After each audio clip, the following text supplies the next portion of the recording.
Anem a veure, mem. Jo vos jur, per lo més sagrat, que aquest vídeo no el volia fer. Però és que no puc més. Sou pesadíssims.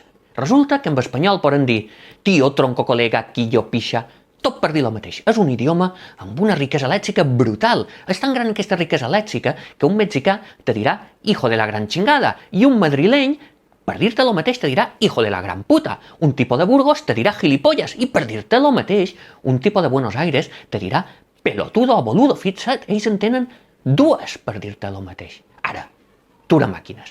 Perquè si a mi se m'acudeix dir tomàtiga i en el meu col·lega de Lleida se li acudeix dir tomàquet, parlant dues llengües diferents, dues paraules diferents, són dos idiomes diferents. Si a mi se m'acudeix dir nin i un menorquí diu fiat i un eivissenc diu un boix, tres idiomes diferents. Està claríssim. Tres paraules diferents, tres idiomes diferents. Igual que si jo dic patata i un valencià diu creïlla, no hi ha res més a dir. No parlam el mateix.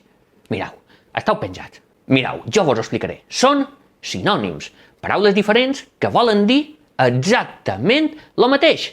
I un sinònim existeix en espanyol i existeix en català. Fiqueu-vos a dins el cap. Dues paraules diferents per referir-se a lo mateix no són dos idiomes diferents.